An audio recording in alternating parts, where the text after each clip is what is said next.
आत्मकला बहुउद्देशीय संशोधन संस्थेच्या वतीनं मी आपणा सर्वांना प्रणाम करतो.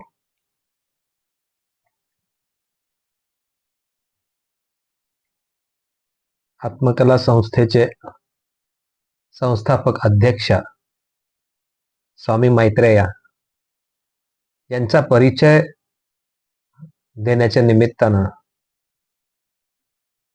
मी आपल्या सर्वांशी चर्चा हितगुज करत आहे.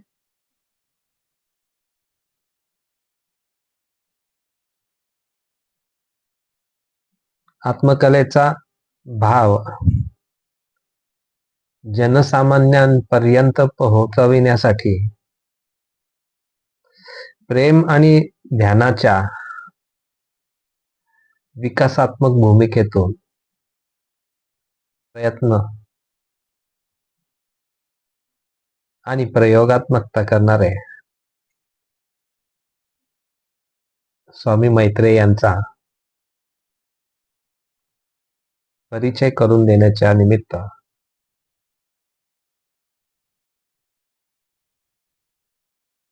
मी इथे उपस्थित आहे.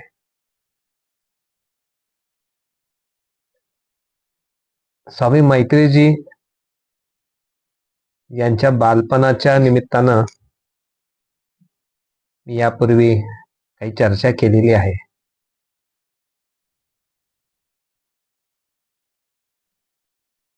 आणि आता स्वामीजींचा परिचय कार्याभिमुखतेच्या दृष्टिकोनातून करून देण्यासाठी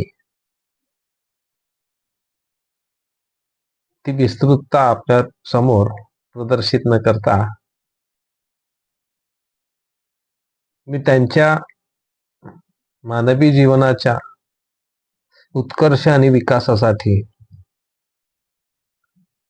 त्याचप्रमाणे स्वस्थ शरीर, स्वस्थ मन आणि आनंदी जीवन ही संकल्पना जनसामान्यांपर्यंत पोहोचवण्याच्या दृष्टीने त्यांचा प्रवास कसा आहे आणि त्याच्या पायाभूत गोष्टी कोणत्या आहेत याविषयी बोलतो.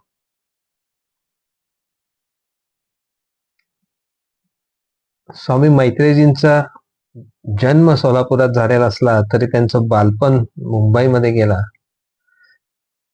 आणि शालेय शिक्षणासाठी ते सोलापुरात आले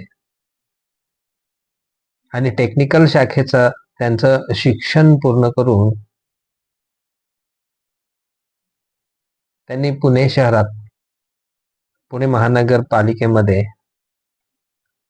टेलिफोन एक्सचेंज डिपार्टमेंटमध्ये सेवा केली. विभाग प्रमुख पदापर्यंत त्यांची सेवा पोहोचली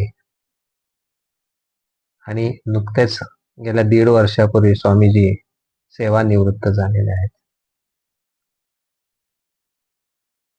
आता सध्या त्यांचे वय 59 वर्षे असून त्यांच्या उदात्त विचारसरणीतून व्यापकपणे कार्यरत असलेल्या आत्मकला या समूह संचलनातून आणि आत्मकलेच्या भावामध्ये एकरूप झालेल्या असंख्य सदस्यांच्या बरोबरीनं ते एकाला अत्युच्च पातळीवरील शिखर पादाक्रांत करण्याच्या दृष्टीनं मार्गदर्शन आणि सहयोग करीत आहेत. बालपणापासून आध्यात्मिकतेची अतिशय आवड आणि ओढा असणाऱ्या त्यांच्या बालमनाला कृष्ण तत्वज्ञान प्रभावीपणे आवडत असे. वयाच्या सुमारे 10व्या-12व्या वर्षी त्यांना अंतःस्फुरणातून होणाऱ्या कृष्ण भक्तीच्या कविता या तितकेच अंतर्मुख करण्यासाठी प्रेरित करणारे अशी असत. त्यांच्या वयाच्या 18व्या वर्षी त्यांनी जवळच्या मित्रमंडळींना आणि नातेवाईकांना, बहिणींना सूचित केलं की मी विशेष करून काही गोष्टी तुम्हाला शिकवी इच्छितो. त्यासाठी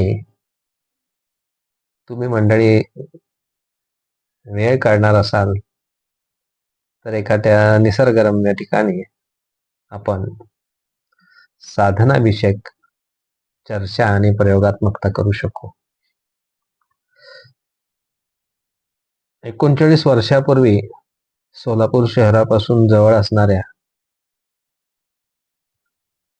बेगमपूर गावानजीक आर्वीकर महाराजांच्या मठामध्ये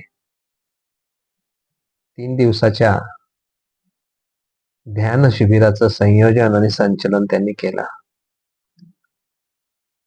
शिबिरास उपस्थित असणाऱ्या मोजक्याच पण मुमुक्षु साधकांना तो अतिशय स्वर्ग सुखाचा असा अनुभव होता. त्यांनी एकांतामध्ये जे काही प्राप्त केलेलं आहे ते जनसामान्यांपर्यंत पोहोचवण्याच्या दृष्टिकोनातून त्यांनी स्वतः ज्या विविध ध्यानविधींच्या प्रयोगातून जे जाणलं होतं तेच त्या ध्यान शिबिरात उपस्थित असणाऱ्या सदस्यांना प्राप्त झालं. आणि अशा प्रकारे वयाच्या 18व्या वर्षी ध्यान शिबिराची सेवा कार्य त्यांनी सुरू केली आणि आता 59व्या वर्षापर्यंत असंख्य ध्यान साधना शिबिर, सत्संग आणि वैयक्तिक मार्गदर्शनाच्या निमित्तातून स्वामीजींनी जनसामान्यांपर्यंत आत्मकलेचा भाव सुस्पष्ट केला आहे.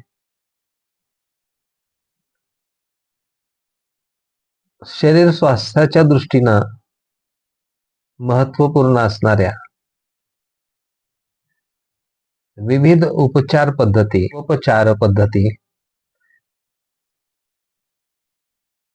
ॲक्युप्रेशर, ॲक्युपंक्चर आणि योगासनात्मक प्रशिक्षणासाठी प्रथित यश आणि नामांकित संस्थांच्या माध्यमातून त्यांनी आवश्यक ते ज्ञान प्राप्त करून घेतला आणि गेल्या 3 वर्षामध्ये आरोग्य विषयक शिबिरांच्या माध्यमातून मानवी जीवनाच्या स्वास्थ्यपूर्णतेसाठी कुठल्याही प्रकारच्या औषध, गोळ्या किंवा बाह्य उपचाराविना शरीराची स्वास्थ्यपूर्णता साध्य करता येणं शक्य आहे. आणि शरीराच्या स्वास्थ्यासाठी आवश्यक असणाऱ्या साऱ्या सुविधा ह्या मानवी शरीरातच निसर्गतःच उपलब्ध आहेत. कशा प्रकारे शरीर स्वास्थ्यासाठी शरीरामध्ये उपलब्ध असलेल्या संरचना व्यवस्था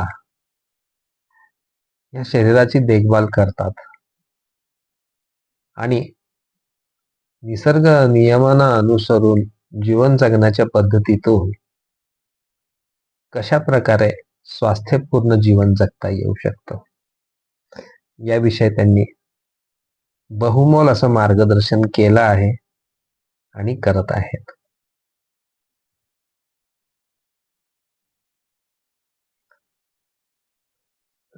स्वामीजींची विशेष शैली ही त्यांच्या अलौकिक अशा काव्य स्पंदनातून आपल्याला पाहायला मिळते. त्यांना अंतरंगात स्फुरणारी काव्य ही वाचकाच्या हृदयस्थ प्रस्थापित होतात. त्या काव्याच्या अंतरी असणारे जे भाव असतात ते भाव थेट काव्य ऐकणाऱ्याच्या वाचणाऱ्याच्या आत खोलवर जाऊन रुजतात.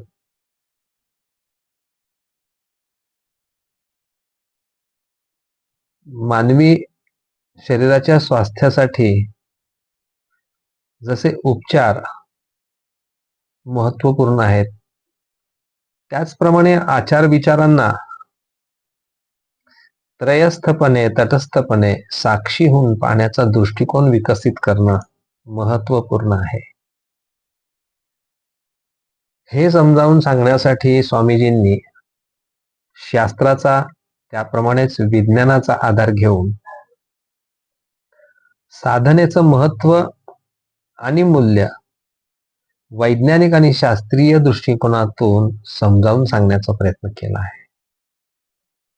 ज्याला आपण धर्म म्हणतो त्या धर्माची वास्तविक संकल्पना काय आहे आणि विज्ञानाचा आणि धर्माचा कशा प्रकारे आंतरसंपर्क आहे हे समजावून देण्यासाठी स्वामीजींनी सृष्टीच्या उत्पत्तीपासून संपूर्णतः परिपूर्ण अशी वैज्ञानिक माहिती आणि त्याची धर्मसंकल्पनेशी घातलेली सांगड याविषयीची मालिका आत्मकला समूहातील सदस्यांनी वाचलेलीच आहे. मात्र लवकरच तीच मालिका पुस्तक रूपातून प्रकाशनात येते आहे.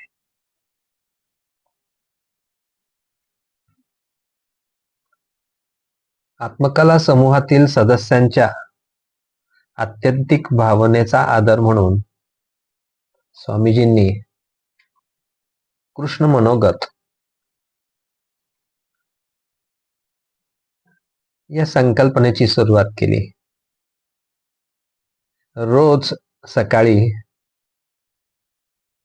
येणारा छोटासा संदेश कृष्ण मनोगताची कादंबरी वजा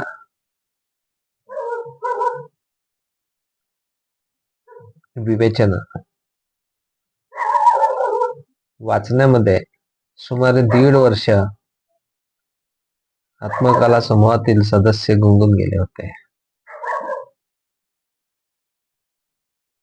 ज्या कृष्णाबद्दल ज्ञात असलेल्या गोष्टी, घडलेल्या घटना आणि त्याची कारणं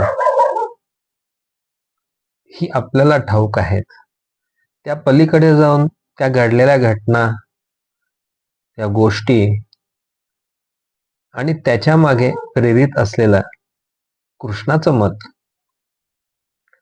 हे वेगळेपणानं कृष्ण मनोगतातून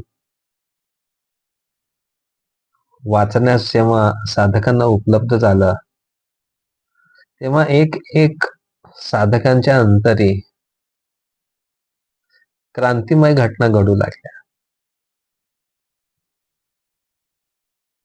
अतिशय आवडीनं वाचली गेलेल्या त्या मालिकेचं पुस्तकात प्रकाशन व्हावं, पुस्तक प्रकाशन व्हावं, कादंबरीचं पुस्तक प्रकाशन व्हावं अशी मागणी पुढे आली आणि पुस्तक रूपातून कृष्ण मनोगत आज आपल्या साऱ्यांच्या वाचनासाठी उपलब्ध आहे. सर्वसामान्यातला सर्वसामान्य कृष्ण कशा प्रकारे त्याच्या अंतरी असलेली विशेषता विशद करून सांगतो आहे, या पुस्तकाचं वैशिष्ट्य आहे. ज्या पद्धतीनं स्वामी मैत्रीजी त्यांचं जीवन जगले, त्याच पद्धतीनं कृष्ण मनोगतातून कृष्णाची असामान्यता सामान्य स्वरूपात जनसामान्यांना सहज सुलभ करून देण्याचं काम स्वामीजींनी केलं. आणि आजच्या युगातील प्रत्येक जीवाला, व्यक्तीला त्याच्या जीवनात भेडसावणाऱ्या असंख्य प्रश्न, समस्या आणि अस्वास्थ्यपूर्णता, अशांती, अपूर्णता याला दिशा देण्याच्या दृष्टीनं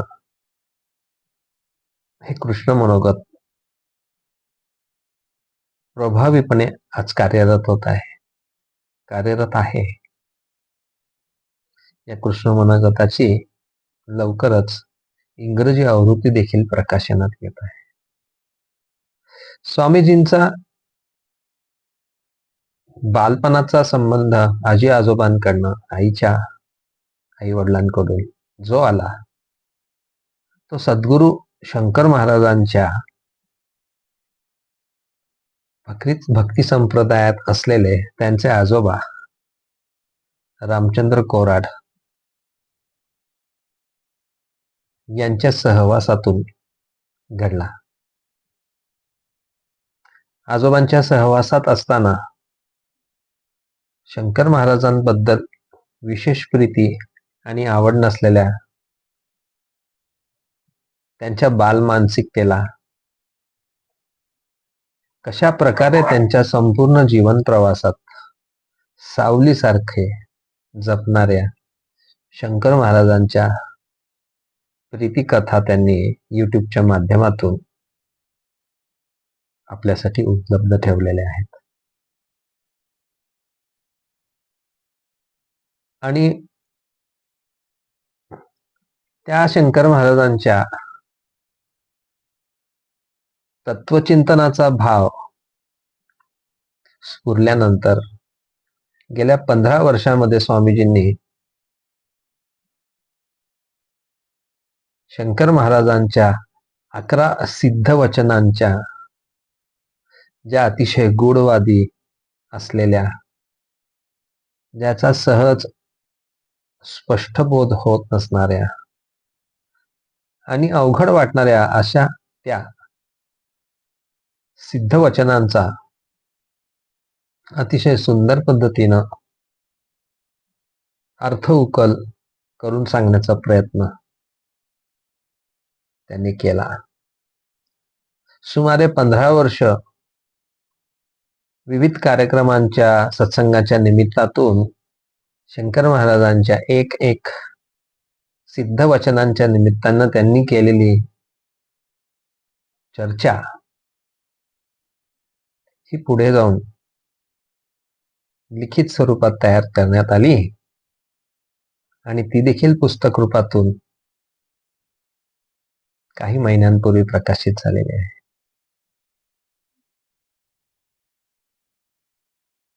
संतांच्या वचनांच्या मागे दडलेला वास्तविक गर्भित अर्थ समजविण्याचा अतिशय कौशल्यपूर्ण काम स्वामी मैत्रीजी करतात. मग ते कबीरांचे दोहे असो किंवा गौतम बुद्धांची वचनं असो किंवा कोणीही संतांविषयी चर्चा संवाद असो, नाथ संप्रदायातल्या विविध नाथांच्या विषयीच्या कथा आणि घटना असो,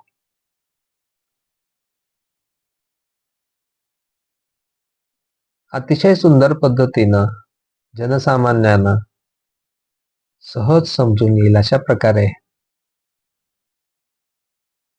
वास्तविक अर्थाची उकल स्वामीजी करून देतात. ही त्यांची विशेषता आहे. अध्यात्म हा विषय दैनंदिन जगणं, जीवन पद्धती, व्यवहार, संसार यापेक्षा वेगळा असू शकत नाही. एका गाडीची 2 चाकं असल्याशिवाय गाडीची वाटचाल होऊ शकत नाही. त्याचप्रमाणे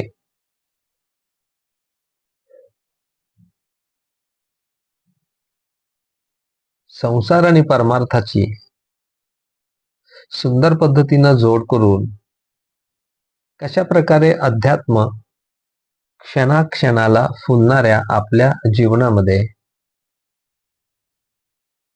उतरविता येत आहे, याकरिता त्यांनी विविध साधना विधी, ध्यान विधींच्या माध्यमातून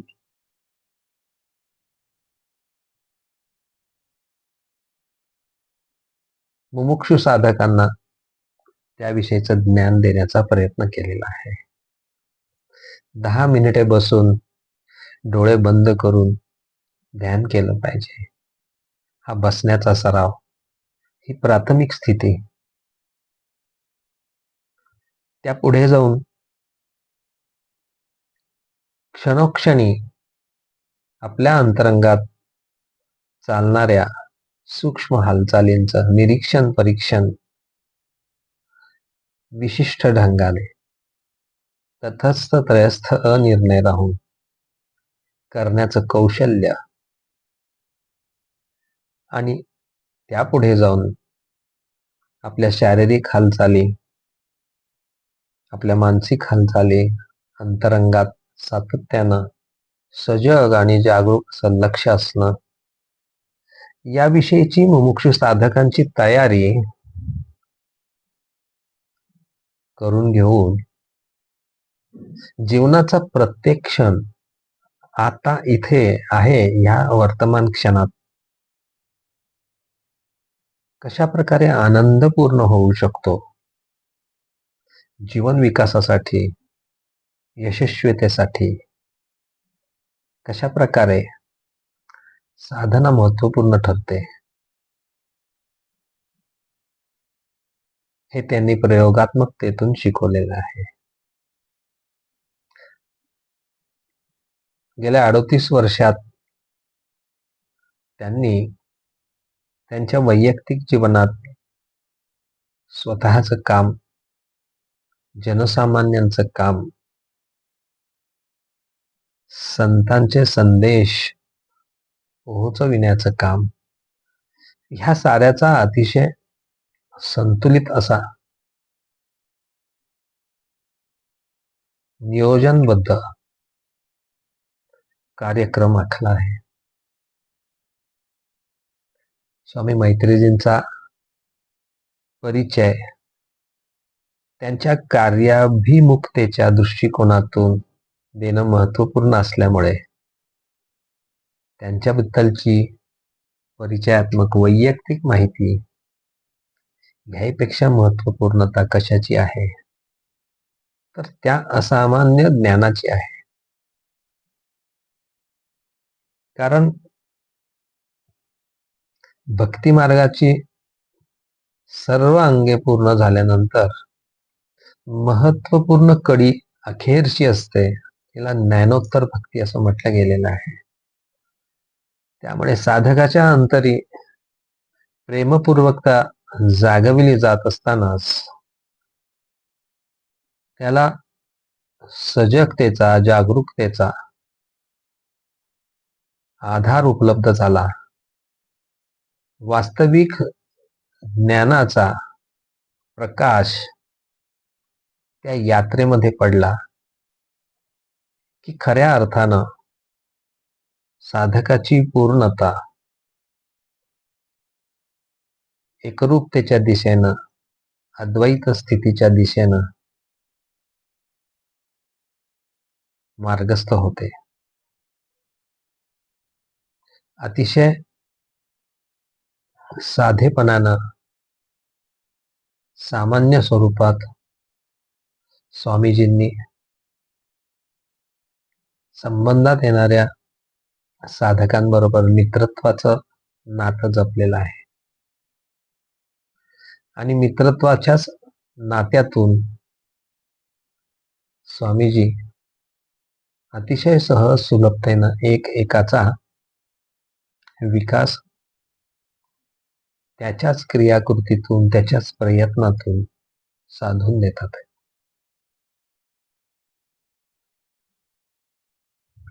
अशा प्रकारे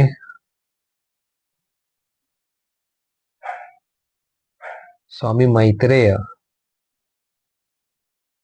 या व्यक्तिमत्वामध्ये असलेलं जे अस्तित्व आहे ते आपल्यासाठी जरी एक व्यक्ती म्हणून उपलब्ध असलं तरी त्यामध्ये खूप मोठी व्यापकता आहे. जणू तो विशाल समुद्रच आहे. आणि अशा या विशाल समुद्राची मित्रता तुम्हा आम्हा सर्वांना ध्यान साधना शिबिर, सत्संग, वैयक्तिक प्रश्न समस्येच्या निमित्ताने संबंधात येणं, मित्रतेनं त्यांचा सहवास लाभणं हे होत असतानाच आपल्या सर्वांना या विषयीची कायम जाणीव राहिली पाहिजे की त्यांच्यामध्ये असणारी जी सामान्यता आहे ती असामान्य आहे. आणि म्हणून एखादा दिवा दिव्यापाशी का जात असेल तर तो प्रज्वलित होण्यासाठी. आपल्या सर्वांच्या जीवनामध्ये स्वामी मैत्रेय यांच्या परिचयातला सर्वात महत्वाचा भाग हाच आहे की त्या ज्ञानाच्या प्रकाशाच्या संपर्कात आल्यानंतर आपल्या अंतरंगामध्ये तोच ज्ञान प्रकाश उजळला पाहिजे. आणि त्याकरिता आपल्या सर्वांना अतिशय मन मोकळेपणानं ते देत आहेत ते ज्ञान ग्रहण करण्यासाठी जी शास्त्रीय आणि विज्ञानाधिष्ठित माहिती ते आपल्याला देणार आहेत अतिशय साधेपणानं. त्याविषयीचे कुठल्याही मनामध्ये शंका, कुशंका, विरोधाभास न ठेवता आपल्याला जे ठाऊक आहे ते सारं काही विसरून एखाद्या शालेय विद्यार्थ्यासारखं नव्यानं शिकण्यासाठी, विशेषत्वानं शिकण्यासाठी आपण उपलब्ध राहिलं पाहिजे. स्वामी मैत्रेय यांचा परिचय खरं तर केलाच जाऊ शकत नाही. त्याविषयीची समर्थता आणि असामर्थ्य हे मी कायम समजून आहे. म्हणून जेव्हाही मला स्वामी मैत्रेयजी यांचा परिचय करून देण्याचा आग्रह होतो किंवा तशी वेळ येते त्यावेळेला ते मी जबाबदारीनं करण्याचा प्रयत्न करतो. मात्र मी प्रामाणिकपणे हे स्पष्ट करतो की त्यांचा परिचय दिला जाऊ शकत नाही. शब्दांचं सामर्थ्य त्यासाठी अपुरं आहे. आपणा सर्वांच्या अंतरी त्यांच्या सहवासात साधनेच्या माध्यमातून तो ज्ञानप्रकाश उजळावा आणि ज्या द्वयामुळे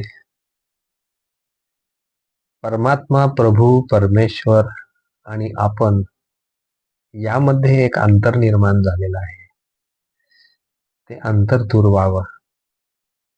तो पडदा सारण्यासाठी स्वामी मैत्रेय आपल्या जीवनामध्ये आले आणि त्यांच्या सहयोगातून आपल्याला खऱ्या अर्थानं परमेश्वरी अनुभूती, सत्याचा आविष्कार, आत्म्याचा साक्षात्कार आणि परमेश्वराची भेट घडो अशी प्रभूचरणी प्रार्थना करतो. धन्यवाद.